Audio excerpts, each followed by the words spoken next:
האם זה באמת סגולה בדוקה? הסגולה ללמוד בזה?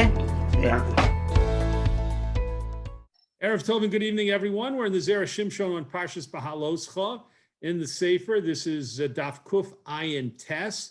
We are doing section Zion, section 7. I should say Os Zion, section 7. And the Zera Shimshon is going to open with a pasuk from the famous incident of Aharon and Miriam speaking about Moshe and Aaron being, and Miriam being struck with tzara'as. And here is the pasuk that the Zera Shimshon wants us to analyze and focus on. Vayitzak Moshe el Hashem lemor, and Moshe called out or cried out to Hashem, saying, Keil no, refa no lo. God, please, or please God, heal her now. Upirish Rashi, and Rashi explains Keil no, this expression, Keil no, God please, Bo hakosav lilamdecha, the pasuk is coming to teach you derech eretz, the appropriate way, the ethical and appropriate way of acting. Shahashoel davar mechavero, if a person asks for something from his friend, Sorech lomar shnayim o shlosha divrei tachnunim.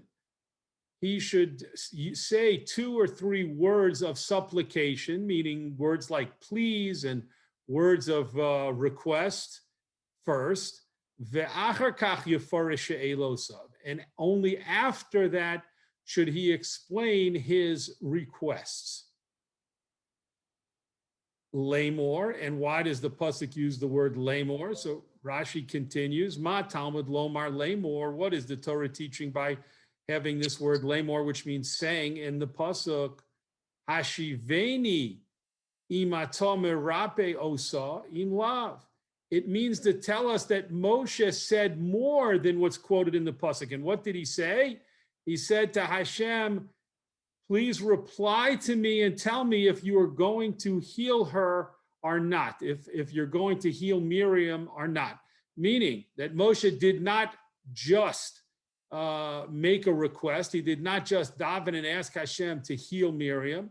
He followed up that request by saying, and I also have another request, which is that to please tell me if you're going to heal her or not. Ad sheheshivu v'chule, until Hashem did in fact respond, etc. And we know from the story, we know from the Parsha that the response Hashem gave was, yes, she will be healed, but nonetheless, Miriam will have to be isolated outside of the camp for 7 days. And that's in fact what happened. And Bnei Yisrael did not move ahead or travel until Miriam's 7 days of isolation were concluded, and she was brought back to the camp, and then Klal Yisrael moved on. Ad kan Lashono, until here is a quote from the Rashi. V'chein hu haloshen b'yalkut, and so too this is the language from the Yalkut B'Shem HaSifri, in the name of the Sifri, which means, as Zera Shimshon's telling us, that this explanation, these words in Rashi, come ultimately from the Sifri, and that's where Rashi brought it from. Ve'ha'olam makshim, and the world asks a question, Lama hafach haseder? Why did Rashi change the order of the words in the pasuk? Meaning, why did he talk about Keil na, Refa na lo, which is the end of the pasuk, and after that talk about Lamor, which comes before that phrase? The word Lamor appears first, but Rashi only talks about the word Lamor after he explains Keil na, Refa na lo. So why did he do that? Now the Zera Shimshon will explain the question. Rashi should have first explained the word lamor because it appears first in the pasuk. And afterwards he should have explained the phrase about please Hashem, heal her now. But Rashi explained these words out of the order that they appear in the pasuk, and that's his Zera Shimshon's question. V'yesh lomar, and we can say, Dimitchila kosha reshe dekra asefe. From the beginning, we see there's a problem with the first part of the pasuk and the second part of the pasuk. The pashto de krahu, because the simple reading of the pasuk would be shemilas no, that the word no, rotzalomar, it means to say miyad, immediately, bishazu, at this time. Meaning the word no, when we first look at the pasuk, should be or could easily be translated as now. Both times when it appears in the pasuk, we could translate it as now. Vishana Moshe lomar shtei pa'amim na, and Moshe repeated the word na twice. Kel na, refa na. Now Hashem, heal now. Kedei sheHakadosh Baruch Hu yaseh miyad bakashasa, in order to ask Hashem to fulfill immediately his request. So the Zera Shimshon says, we translated the first no in the pasuk as please. However, one could easily, the Zera Shimshon says, one could easily translate it as now, in which case it would mean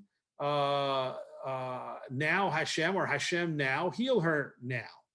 And why would Moshe repeat it? In order to strengthen his request and say she needs to be healed right now. Kidi Amrin and Ba'alma, as Chazal say in Masechta Pesachim, Shona Alav HaKosuv La'akev. The Torah repeated a word in order to make it indispensable, in order to make it so that something was absolutely necessary, to emphasize its importance. That Gemara is referring to the halacha that when you have a Korban Pesach, you must be part of a group that is appointed to be connected to and to consume that particular Korban Pesach. Meaning, back in the days of the Beis Hamikdash and the Korbanos, a person could not just show up as he or she might do today, show up at someone's home and sit down for dinner and enjoy meat from the Korban Pesach. That was absolutely not possible, not allowed, not permissible. A person beforehand would have to be join a group and be designated as to be a member of a specific group, and that specific group would be connected to one specific Korban Pesach, and then that group and only the members of that group would eat the specific Korban Pesach of their group. And that halacha, the Gemara over there in Pesachim says, is not just a lechatchila, it's not just something that's good to do or preferable to do, it's actually le'ikuva, it's ma'akev, it's indispensable. It must be done. You cannot be yotzei the mitzvah of Korban Pesach, of eating the Korban Pesach, unless you're designated and are counted as part of a group. So you see from that when the Torah repeats a word, that gives it strength, that gives it tremendous strength and significance. And similarly, we have a quote from Chazal, which says, everyone who strives in their davening, who davens very hard and labors at davening, and that would of course include davening things and repeating things over and over again, ein tfiloso choseres rekom. That person's davening does not come back empty. That person's davening, in other words, will be answered, will be fulfilled. So again, that's a second example of the significance and the importance of repeating things, just like Moshe repeated na twice, repeated the word na, kel na, Hashem now, refa na, heal, refa na Allah, heal her now. So that's how we could easily translate the pasuk. The word na, both times when it appears in the pasuk, means now. Ulefizeh, and according to this way of understanding the pasuk, ein mokom lemilas lemor. There would be no need for the word lemor to appear in the pasuk at all. Again, lemor meaning saying. Demaya mira shayach kan. Because what more saying, what else needs to be said would be, what else that could be said would be relevant here. Halot filoso shel Moshe, because behold, the prayer of Moshe, how you saw, was sheyirafena miyad, that Miriam should be healed immediately. Ve'ein tzorech klal le'amira, and you don't need anything else to be said. So let's pause here for a moment. The Zera Shimshon is very focused on one word, and that is the word na. And the meaning of the word na as it appears in this pasuk, kel na, refa na, la. And he has given us two possibilities. He's given us Rashi's approach, which is that the word na, the first time it appears in the pasuk, means please.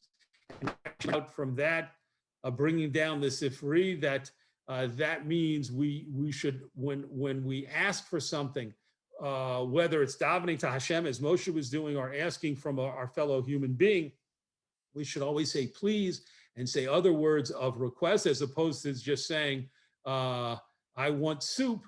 We would say, please, may I have soup? And that's derech eretz, that's appropriate behavior. And so the word na, the first time it appears in the pasuk, means please. And then Zera Shimshon told us that there's a different way of learning the pasuk. If we hadn't seen Rashi, we could easily say that both times the word na appears, it means now. And Moshe Rabbeinu was exceedingly anxious for Hashem to heal Miriam from her tzaras immediately. And so he said twice, he used the word na, meaning now, twice. And those are the two possibilities. And there's a nafkamina, there's a big practical difference. According to the second way of learning the pasuk, meaning both times it says no, it means now, then the word lamor, the Zera Shimshon says, would be superfluous. It really shouldn't be in the pasuk. Because if Moshe Rabbeinu is being, you might say, very businesslike and saying to Hashem, heal her now, Hashem now, heal her now, then there's nothing else that needs to be added. There's nothing else that Moshe would want to say. This is it. Short and sweet request to Hashem. And then Moshe would wait for, hope that Miriam would be healed the next moment. And that would be, she would have her refuah, and that would be that. So there'd be nothing else for him to say. However, if you learn it Rashi's way, then Moshe is not repeating the word now twice, and he's saying, please Hashem, heal her now. It doesn't have that same immediacy and that same insistence upon something happening immediately. Then the possibility exists for lamor, for Moshe to have more things to say, as Rashi suggested, that the word lamor was Moshe adding a second request and saying, Hashem, please inform me and tell me if you're going to heal her or not. And that's what the word lamor signified. Let's continue. Lochein tzarech lomar, therefore we need to say the milas kel na, that when the word na appears in kel na, in the phrase kel na, eino rotza lomar miyad b'sha'azu. It does not mean now, immediately at this moment, kemo refa na, as it does mean as the word na does mean in the phrase refa na, heal now, elohu lashon tachnunim, but rather the word na in the pair of words kel na is a language of requesting and asking, kemo ana, like the word aleph nun hey, ana, which means please. Ve'ain, and let's go to the top of the next column. Ve'ain kan lo kefel, and there is no repetition of the same word, meaning na, having the same meaning now, but rather the first time it means please, and the second time it means now. Ve'lo chizuk b'tefila zu, and there's no intention by Moshe to strengthen and be insistent in his davening of saying twice now, it must happen right now. But rather Moshe used the word and chose the word na and kel na very intentionally to teach a lesson, which is that the proper way to act, anytime someone's asking for something from a friend, etc., is to use words of supplication like please. Milas lemor. And since it is the word lamor that compels us to use this explanation of the word na, the first time it appears as meaning please, rather than both times it having the meaning now two times. Mishum hachi, because of this, hiktim lefaresh kel na. Therefore, Rashi explained the phrase kel na first before he got around to explaining lamor, which actually appears first in the pasuk. So let's pause here because the Zera Shimshon has answered his question. And he's telling us that without focusing on the word lamor, one might have said that the word na both times in the pasuk means now. And however, if a person did learn the pasuk that way, they would then see that the word lamor doesn't fit, because again, just to repeat the Zera Shimshon's point, if Moshe is saying now, that means there is immediacy and expectancy for immediate action, and there would be no reason for Moshe to say anything else. Very businesslike, very, very straightforward. However, since the word lamor is there, and the word lamor tells us that Moshe was saying other things, he was intending to say other things and did in fact say other things, then we go back and we say it can't mean now, it must mean please Hashem, heal her now. So the first na means please, and the second na means now. And then taking away that sense of immediacy, we can learn that Moshe said something else, and that there was more happening in this pasuk, more things meaning being intended to be conveyed in the pasuk. Let's continue. Inami, alternatively, yesh lomar dekosh al Moshe. We can say that there is a question that could be asked on Moshe. My ka'amar lamor. What did it mean when it said lamor in the pasuk? Tahainu, Rashi explained it means heshiveni al devorai matam merape. That Moshe said to Hashem after making his short, concise prayer, he said, reply to me about my words. Is Miriam going to be healed? Etc. V'chi midas derech eretz. And is that an appropriate way? Is that a proper way for Moshe to speak to Hashem? Shehakadosh Baruch Hu yashiv la'adam, that Hashem needs or be required to respond to a person in yikabel tfilosu im lav, if that person's davening and prayer is going to be accepted or not. Does that seem like an appropriate thing for Moshe Rabbeinu to say? V'yesh lomar, and we can answer that problem with another question. The yesh makshim, we can say that there are those who ask a different question. Heyach tzoak Moshe b'tfiloso. How is it that Moshe cried out or shouted out to Hashem? Right? If we look back at the pasuk right at the beginning of this piece, we'll see Vayitzak Moshe el Hashem, and Moshe shouted out or cried out to Hashem. So some people ask, how could Moshe do that? V'harei Amru Chazal, didn't Chazal say in Masechta Brachos, Kol Hamerim Kolo Bitfiloso, anyone who raises his voice during his prayer, Harei Zeh V'Nevi HaSheker, this person is considered like a false prophet. In that Gemara over there, we are taught that a person should daven quietly. And as we know, that's the halacha. When it comes to the Shemona Esrei, we should be saying it quietly. And the Gemara teaches if a person starts shouting out the Shemona Esrei, then they're like a Navi Sheker. Why? Because the false prophets used to shout out and scream and cry out during their prayers when they prayed to their idols, or when they were acting as if they were davening to Hashem, they shouted out. And that's not the way a Jewish person should act, and not the way a Ben Torah should act.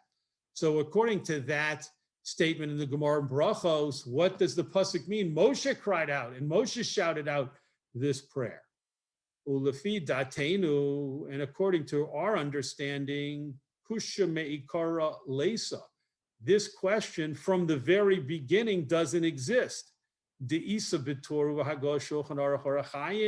it states in the Torah in the Hagosh Shulchan Aruch, V'imashmiya kolo, if a person raises his voice, Kidei sheyilmedu mimenu b'nei beiso, in order that the members of his household should learn from him, learn about his davening or learn how to daven, mutter, then it's permissible. So the idea of davening out loud, Shemona Esrei, is okay if it's for the purpose of teaching others how to daven or teaching someone about the davening.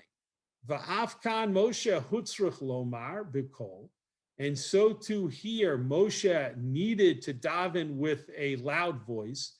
kedei sheyilmedu Yisrael haderech eretz, in order that Bnei Yisrael would hear his davening and learn the appropriate way to act, shahashoel davar mechavero, that a person who makes a request from his friend should say please and say divrei tachnunim before making the actual request.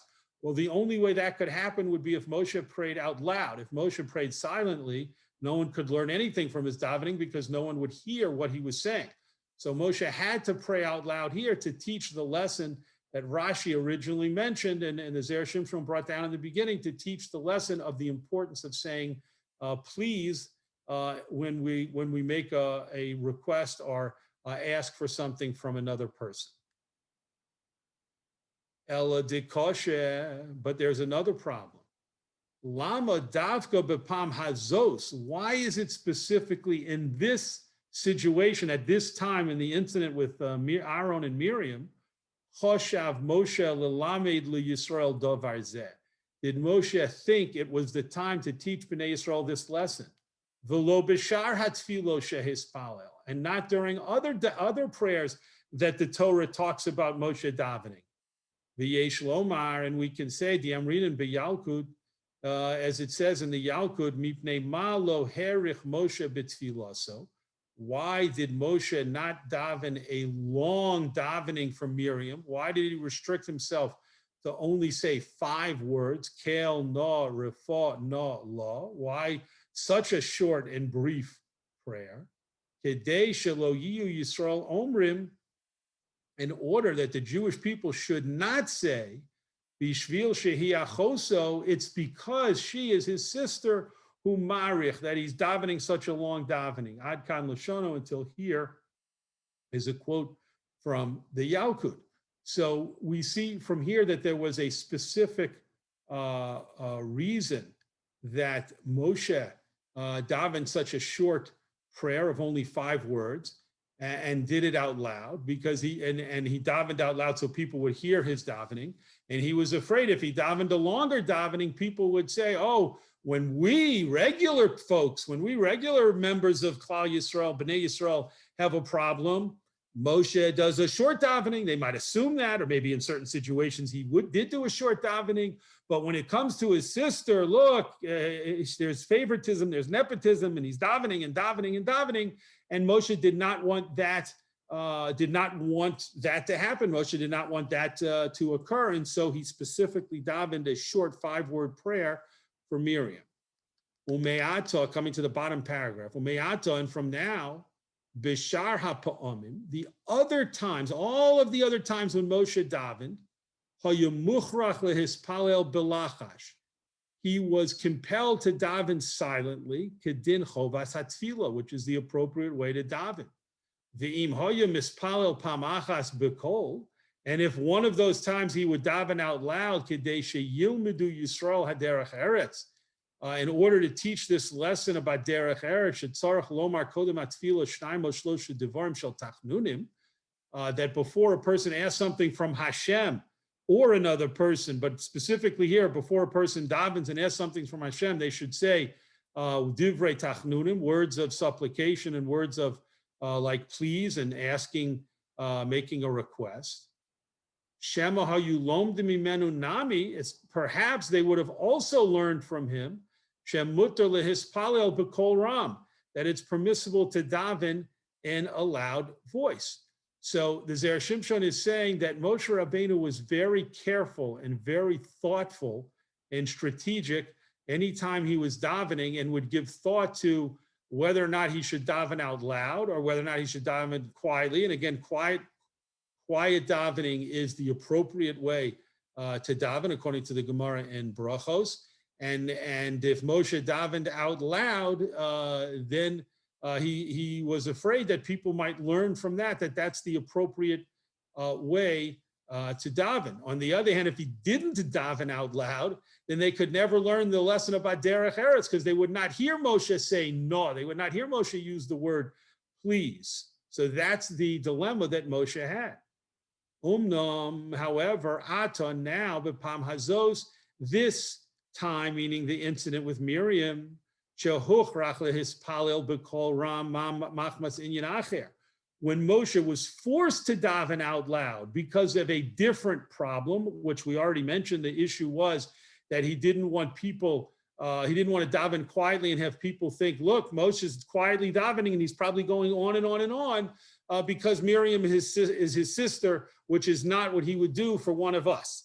So since Moshe didn't want to take that chance, he davened out loud in order for people to see his whole tefillah for his sister Miriam was only 5 words. Kedei shelo yihiyu, in order that there would not be, moving to the next page, shelo yihiyu Yisrael omrim, in order that some of the Jewish people should not say, bishvil shehi achoso hu marich, it's because Miriam is his sister that he's doing a long davening. So in order to make sure, to ensure that that did not happen, Moshe davened his 5-word prayer out loud.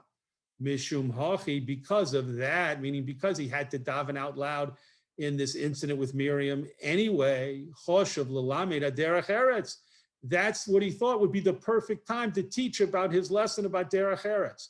V'lo choshash sheyitu Yisrael lomar, and he was not concerned that some of the people might have made a mistake, shemuter lehispal b'kol ram, and thought, oh, Moshe's davening out loud must be totally the right thing to do, to daven out loud, this shiny hacha, because this case of his davening for Miriam was different. The ikka tama de chashad, because there was present the reason of people being suspicious that Moshe might daven longer for a family member than he would for other people. And so they would understand that's why he davened out loud, to show everyone that it was a short 5-word prayer. And they would not learn from hearing him daven out loud that in general, that's how people should daven. So again, the Zera Shimshon is showing us or demonstrating to us that Moshe's very thoughtful way of davening and deciding when is it appropriate to daven quietly, when is it appropriate to daven out loud, and then if he's davening out loud, he can teach the lesson about using the word no and using the words of supplications, not just with Hashem, but even when we make requests of other people. Ve'im tomar, and if you say, Dilma Yisrael lo yavinu tam hachashad, perhaps some of the people will not understand that reason. They will not be cognizant of his reasoning about being suspected of davening extra long for his sister. Ve'osu lemite, and they'll come to make a mistake, shemuter lehispalel b'kol, that it is permissible to daven in general all year round out loud in a loud voice. Mishum hachi nischake Moshe. Therefore, Moshe used his wisdom. V'omar leHakodesh Baruch Hu, and he said to Hashem, Hashiveni imatom erape osa imlav. Reply to me, please, Hashem, and tell me if you're going to answer my davening or not. Klomar, what does this mean to say? Meaning, doesn't, as the Zera Shimshon asked before, he's circling back now to answer his question, doesn't that seem inappropriate and disrespectful for Moshe to, so to speak, appear to demand an answer whether Hashem's going to approve of his tefillah and answer his prayer? So now the Zera Shimshon says, Klomar, what this really means to say is, Ani yodea sheispalalti shelo k'ra'oi. I know, Moshe says, that I davened in an inappropriate way. Lefi shehispalalti bakol, because I davened out loud. Aval sovor hayisi, but it's because I thought shehutter li mipnei hachashad, that this is permissible to me to daven out loud in order to deal with the suspicion that people might have that I'm davening extra long for Miriam. So I davened my 5-word prayer out loud, and everyone could see completely and clearly that I was not davening, going to extra lengths or extraordinary lengths in my davening, even though Miriam was my sister. V'im ta'isi, and if I made a mistake, Moshe says to Hashem, Hashiveni, please respond to me, matom erape osam lav, if you're going to heal her based on my davening or not. Sha'az, because if not, then achzor ve'espalo balachash, I will go back and say the same tefillah quietly, kedin chovas hatefillah, which is according to the law in general of the obligation of davening, which is that it should be quiet. Umishum hachi nicha shapir lahafoy chaseder. And because of this, we can now go back and say it made sense that Rashi changed the order of the words he was explaining on the pasuk. Lefaresh milas lemor, to explain the word saying, Achar kel na rifona. Only after he explained the later words of kel na rifona. The Moshe Kosev Rashi Zichron Levracha, as Rashi wrote, Shahare bel milas lemor, because it is through this word lemor, nitzolu Yisrael men hatos, that Bnei Yisrael was saved from making a mistake. Velamdu haderech eretz, and they were able to learn the derech eretz hanizkar le'el, which was mentioned before, about always using the word please. So Moshe's strategy was to daven out loud in order to dispel any possibility of a suspicion that he was saying too many words, davening too long for Miriam. And then once he's davening out loud for that reason, he's able to put in the word na, and everyone can hear him say na, and learn the derech eretz lesson of saying please when we daven to Hashem, and also saying please when we ask for something from a friend. Last paragraph. Ve'efshar nami, and it's possible also. Shemilas vayitzchak, it's possible that this word, and he cried out, lo bo'al lomar shehispalel b'kol ram. It doesn't necessarily mean to say that Moshe davened in a loud voice. Rak shehispalel mikiros libo. Only, or rather, that he davened from the depths of his heart, literally from the walls of his heart.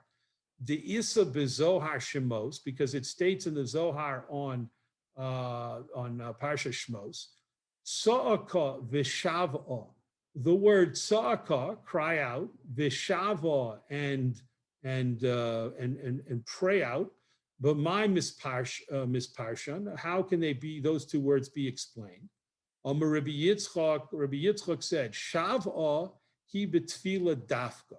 The word shava is a type of calling out that specifically means using words of prayer, words of tefillah. K'dichsiv, as the pasuk says, Shima tefilasi Hashem, hear my prayer Hashem, v'shav'asi ha'azina, and my crying out, and listen to my crying out. So you see that the word shava specifically deals with saying words of prayer. Tza'aka, but the word tza'aka, shetzoek ve'eno omer klum, that can be used to mean crying out without saying a word. Omer Rabbi Yehuda said, Hilkach gedola tza'aka mikulan.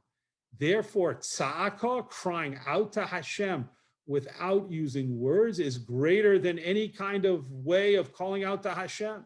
Shahat tza'aka, he believed, because it means that the crying out is coming right from the heart. Hadohu dichsiv, and this is what we see in a pasuk in Eicha, tza'ak libam el Hashem. Their hearts called out to Hashem. So you see, it's not their mouths, it's not their peh that called out to Hashem using words, but rather their hearts called out to Hashem. And that's the deepest, most profound type of prayer. The ayin sham, and look over there. Ulefizen, according to this, yesh lomar Hashem mitchila tza'ak Moshe belibo el Hashem.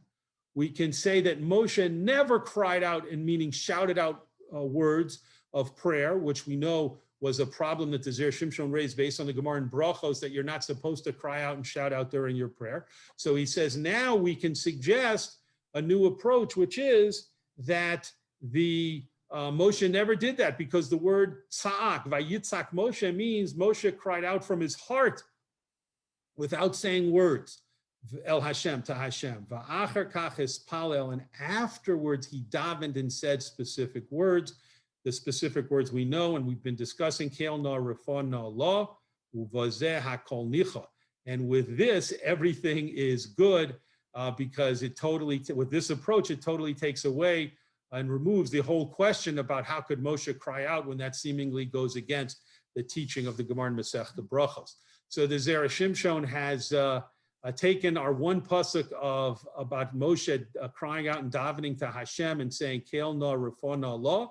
He's given us the benefit of his very close analysis of the words, and he's given us several ways of understanding the pasuk in new and different ways based on the makoros, the sources that he brought. Yasher koach to everyone for participating.